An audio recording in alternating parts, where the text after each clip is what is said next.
Welcome to the NAEYC Annual Conference. Today we have some very important guests in the childhood field, and on our panel we're very happy to welcome them. I would like to take a moment to introduce them. First, we have Maria Montessori, who has had a huge impact on our field. Her theory is based around children learning through play, and the Montessori method stresses development of children's own and natural abilities, especially through practical play. Here's Maria Montessori. Thanks for having me. Next we have Jean Piaget, who gave us Piaget's theory of cognitive development. Thanks for being here. Happy to be here, Fred. Thanks for having me today. We are also very lucky to have Lev Vygotsky, who developed the social constructivist theory, where he argues that children learn best in social situations. But not least, we have B.F. Skinner, who brought us classical conditioning and behavioralism. Happy to be here. To ask each member what they find interesting in the world of technology today. I recently played with an application called alphabet tracing. It is an app that allows children to practice tracing their letters, and it is very similar to activities I would have in one of my schools. However, throughout my Montessori schools around the nation, there is limited technology. My theory involves learning with direct experiences and concrete objects that have texture and can be manipulated, like decimal blocks or sorting objects. Technology like computers and iPads can't offer that. I would prefer children to trace letters with texture or other sensory experiences. I am not fond of this app because of those reasons. Let me show you. Alright, so this is the alphabetic tracing app. You can choose between 3 different modes: the easy mazes, the rhyming words, or the uppercase letters. You can trace some uppercase letters. This is the one I like the best. It announces out loud the word apple begins with the letter A, and then it tells you exactly how to trace it, and you just trace it with your finger. And the kids would be doing this. And then it has you try it by yourself without any directions. And if you mess up and you go outside the lines, they just delete it and you can try again.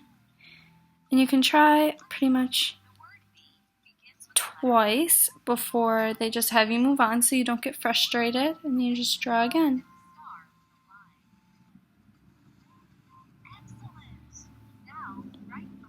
And then if you do it by yourself, on the first try, they give you 3 stars.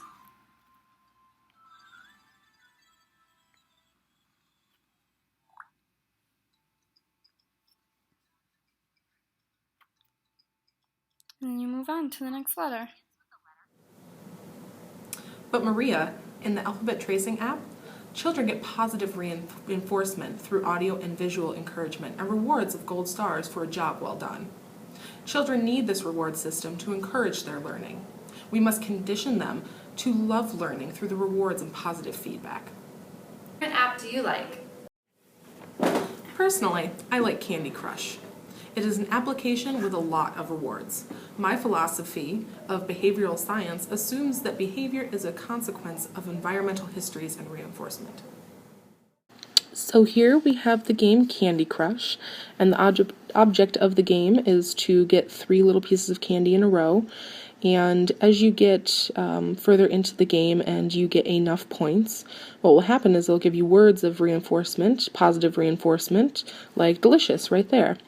And you also have your target score on the top left. It says 4,000, and then it has your ongoing score, which is also to the middle left, and it tells you how many points you currently have. And then right next to the right of your score is this bar to let you know how you're doing and how many stars you can get for the level.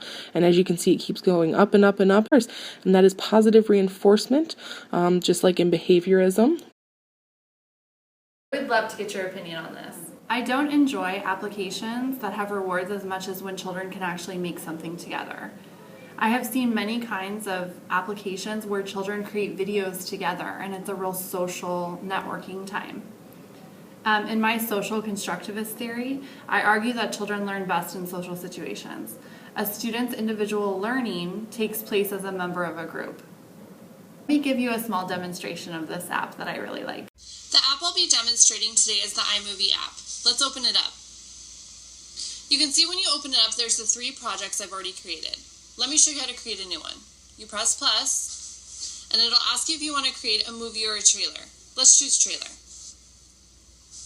And you can see at the bottom here, you can choose between a lot of different genres. Children might be very familiar with the fairy tale genre. Let's take a look at it.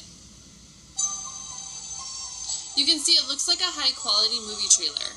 And children can add their own text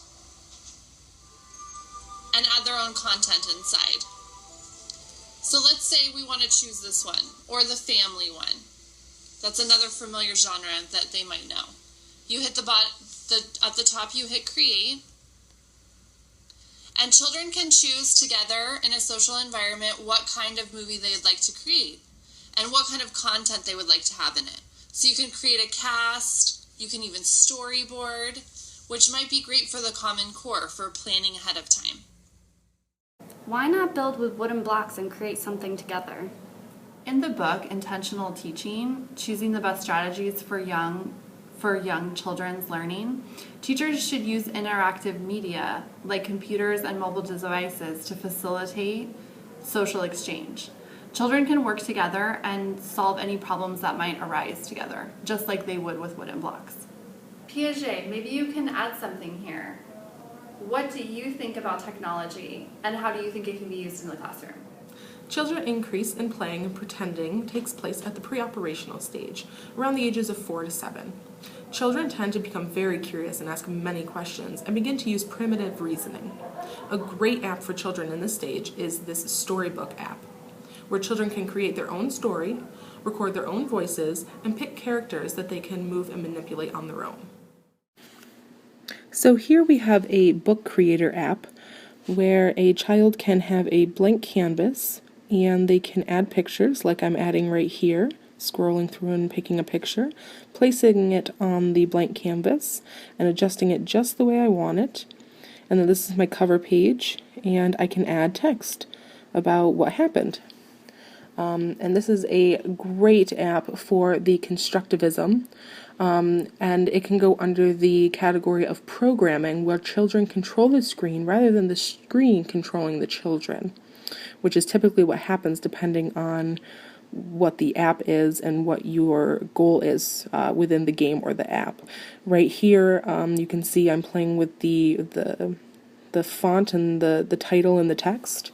And then you can add another page and you can go through and you can pick more and more photos. And on here I pick 3 photos. There's one. And I will end up adding 3 photos onto this page and some more text. And then I open up this book in iBook, which is an internal Apple app that you can view books on.